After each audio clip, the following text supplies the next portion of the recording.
Marina Rodriguez gets the jump on Mackenzie Dern. Now, Marina wasn't completely on my radar, and I'm sure a few of you could relate. But she goes out there, she does a great job. I want to be real fair, but I don't want to take away from her victory. My plan here is to shine her wheels.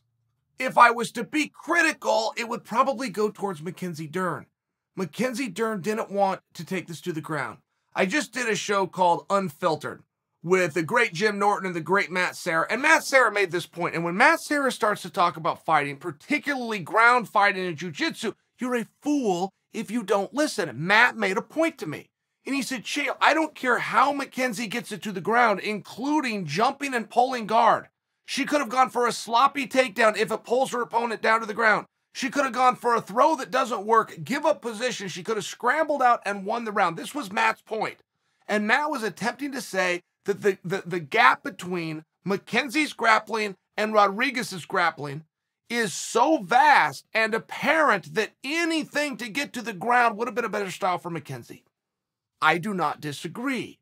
I will share with you that this is very common, and that this I'm speaking of is to bring somebody in that is a specialist in one area, to have that person buy into and be inundated with the concept that you must be well-rounded. I also believe it. I also preach it. But Demian Maia came out and showed us all that if you are top-heavy in one area and you can force that area on your opponents, you're wise to do so. Nobody else that I've ever seen has taken the Demian Maia approach of standing strong, saying my art is the best art. I'm better at that one art than you are at martial arts. Demian Maia proved that, but what do? I have one Demian Maia. I have a whole bunch of other fighters who it didn't work out for. What do? When you have someone like Mackenzie Dern, and I came from a wrestling background, but some of the guys that I looked up to, Johnny Hendrickses, Tyron Woodleys, they came in, turned out they had great power in their right hand, and they did what's called falling in love with their right hand. Very common vernacular within the sport of golf.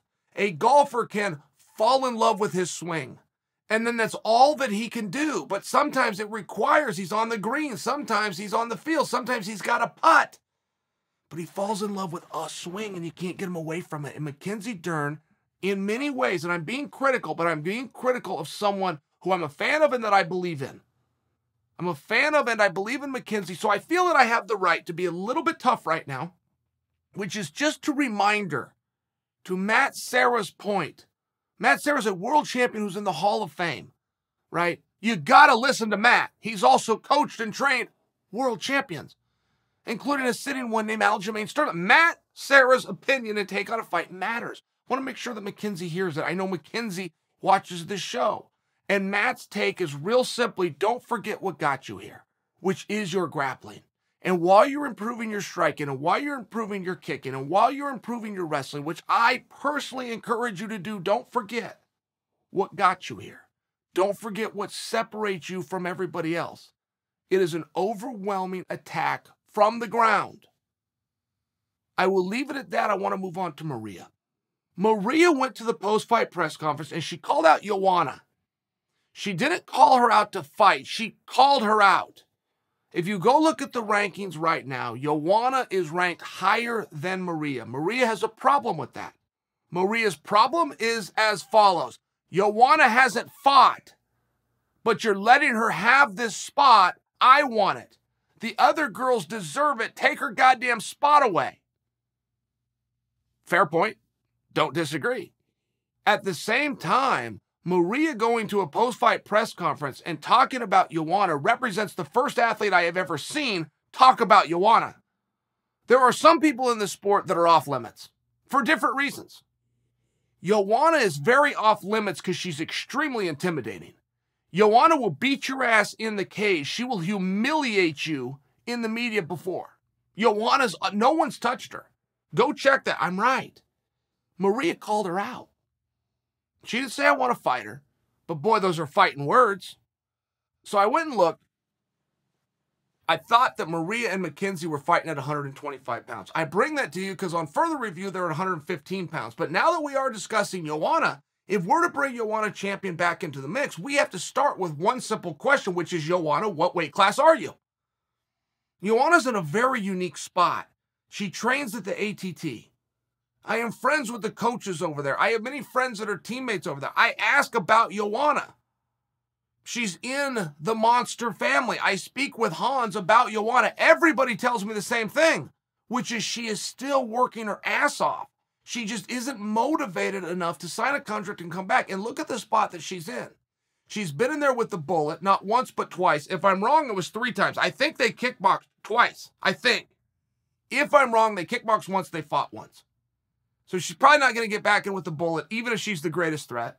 You go look at 115 pounds. She's been in there with Rose twice. She's been in there with Wei Li once. If Rose comes out over the top of Wei Li, it's not likely you go to part 3 with Joanna. If Wei Li comes out over Rose, are you going to go Rose, Wei Li part 3, or does it insert an opportunity for Joanna?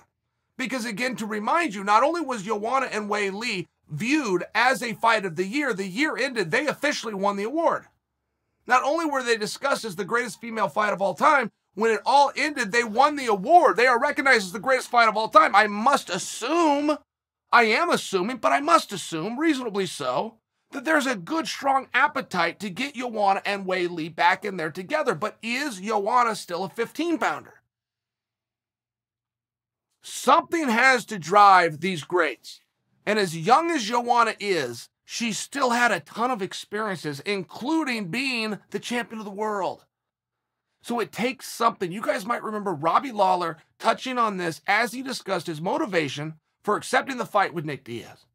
And I'm going to use my own words, but to paraphrase Robbie with my interpretation as well, I've been there and I've done that. I've done it all. I've been to the top of the bill. You want me to come on and be one of the guys on a main card and there's no championship or even implications? How in the hell is that supposed to impress me? Well, you bring in a star from yesteryear in a rematch in the form of Nick Diaz. So everybody needs something. I don't know what Joanna's response to this is going to be.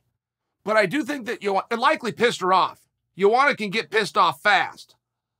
But she's also likely very happy that somebody is calling her out. How is she going to respond? And is she even a 25, or I apologize, is she even a 15-pounder anymore? A lot of questions here.